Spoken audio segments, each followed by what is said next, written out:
souvenir de la grève déclenchée le 8 mars 1857 à Chicago par les ouvrières du textile, premier véritable mouvement protestataire et revendicatif organisé de femmes, qu'une militante socialiste, Clara Zetkin, proposa en 1910 que le 8 mars soit proclamé Journée internationale des femmes. Le 8 mars correspond à la journée de la femme. Le 8 mars représente pour moi une journée exceptionnelle pour la femme. Déjà, c'est la journée internationale de la femme. Cette journée est très importante parce qu'on met en valeur la femme antillaise également, marie-gallantaise. Pour moi, le 8 mars, c'est une journée durant laquelle les femmes auront beaucoup plus d'importance. Le 8 mars, c'est la journée de la femme. C'est une très bonne chose. Mais je crois que les femmes méritent un petit peu plus que ça. C'est une journée pour valoriser la femme en elle-même et la femme aussi dans le travail. Voilà, c'est ce que je sais du 8 mars. Alors c'est une bonne chose, surtout pour nous les femmes qui étaient un peu délaissées auparavant. Là, on montre que nous sommes un peu à l'honneur. C'est un jour déterminant pour la femme, où elle peut enfin se montrer en tant que femme et en tant qu'actrice de cette société, parce que sans la femme, on n'est rien, n'est-ce pas? Le 8 mars, c'est la journée internationale de la femme. Moi, je trouve que c'est bien de fêter enfin les femmes, parce qu'auparavant, elles ont beaucoup été dénigrées. Et aujourd'hui, on montre petit à petit quelle est la valeur de la femme. Le 8 mars, c'est une date qu'on a choisie pour parler de la femme. Je ne peux pas être contre. Ben, je ne peux pas dire non plus que je sois pour, mais puisqu'on l'a choisi et que ça peut parler de la femme, parce que la femme a tellement été mise à l'écart, eh ben, c'est une journée mondiale, donc tout le monde en parle, et c'est une bonne chose pour la femme.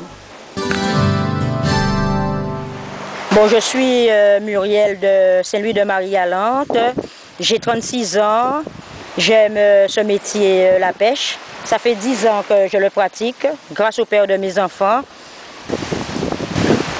Bon, je pratique la pêche, mais pas souvent. Depuis à Cap-Esther, j'allais à la pêche des chadrons avec le père de mes enfants, sur le pupitre, construit en bois. Et puis c'est un métier que j'aime beaucoup et que je respecte. Des fois, je répare le trémail avec eux. Voilà, ici, le trémail. Là, les flots, c'est pour que ça reste debout et le plomb va au fond de la mer. Et le soir, on va le lever à 5 heures. Voilà.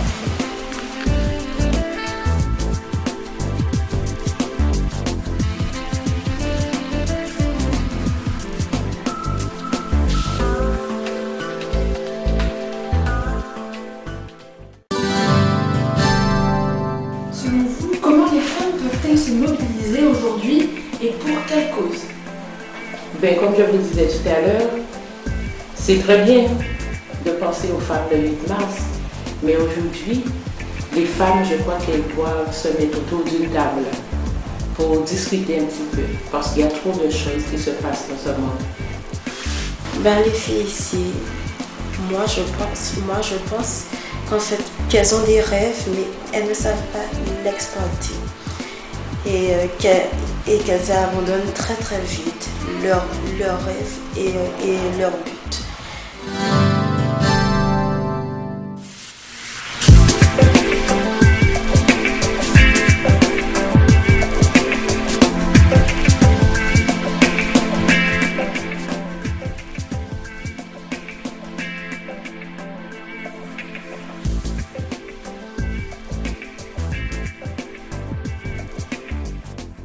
Alors, vu les contextes actuels de ce que doit représenter, je ne dirais pas la femme, mais le couple.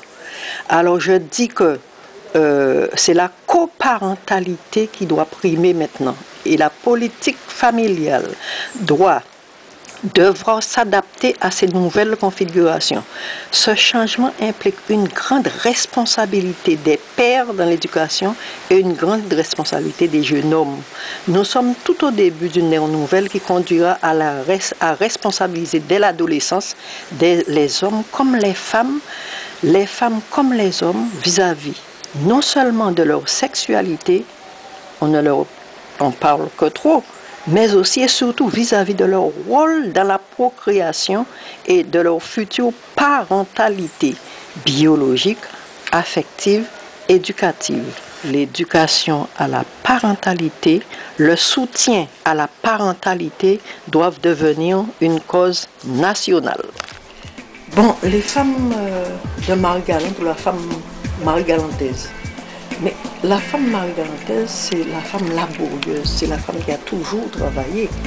La vraie marie-galantaise, c'est une femme debout, qui a toujours su élever les enfants, travailler dans les champs, et ça je parle du passé, et en même temps agir sur une famille nombreuse où les enfants avaient quand même une éducation, et ce sont des femmes qui savaient je ne dirais pas, bon, elles ont toujours fait leur devoir de femme, je n'aime pas le mot potomitan, mais c'était la femme qui s'occupait vraiment de l'éducation et du devenir des enfants à côté du mari qui avait sa fonction aussi. Mais la femme marie-galantaise, c'est la femme qui a toujours travaillé et qui est une grosse bûcheuse, une grosse travailleuse. On peut dire ça avec un capital d'imprimé et majuscule. Et maintenant, les femmes d'aujourd'hui, de Marie-Galante, on va voir dans toutes les organisations, ce sont des femmes. C'est la femme qui mène tout.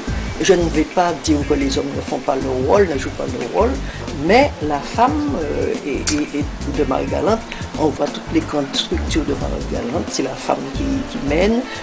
Ça ne les empêche pas, malgré leur journée très très dure et très chargée, de s'occuper de leurs enfants. Parce qu'il n'y a pas plus de délinquance à Marie-Galante qu'ailleurs. La famille s'est disloquée comme partout, mais la femme est toujours là pour assurer le devenir de leurs enfants.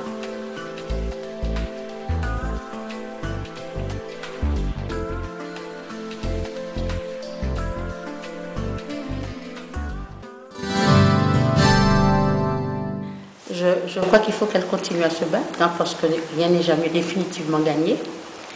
Et que si maintenant les femmes ont petit à petit pu se faire leur place dans le monde, à tous les niveaux d'ailleurs, et presque maintenant dans tous les domaines, mais il faut continuer parce qu'il y a encore beaucoup de choses à acquérir. Avant tout, force et courage, parce que être une fille, c'est pas facile du tout. Et aussi, il faut se faire respecter les filles. Et surtout, dès que vous avez un rêve, mettez tout en œuvre pour que tout cela puisse se réaliser. Et surtout, ne baissez pas les bras. Je pense que les jeunes femmes de Marie-Galante devraient persévérer et ne pas se laisser faire et aboutir à leur projet. Là où on forme, ça fait un métier à nous, ça belle. Il ne faut pas nous baisser les bras. Au niveau de la société, parce que délai là, on forme un métier à nous, c'est nous là délai on j'en parlais, mais on forme du bout de sa belle. Et en cas de toute forme, toujours tchembe du bout et tchembe reste pas jamais au lit. Pour terminer, femme Marie-Galante, on savent fort, on savent du bout et on savent l'éducation à Timona Zot qu'à compter. Alors, il faut nous ouvrir tout bitin là pour faire ce Timona avancer, pour le monde avancer, pour la planète avancer, parce qu'il n'y a pas un qui autres qui ni. Et c'est ensemble, avec nos Marie-Galante pour avoir responsabilité à eux, pour faire de ces timons là des futurs citoyens, des futurs papas enfants, des futurs monde qui peuvent vivre en couple pour un métier, mais pour responsabiliser eux aussi.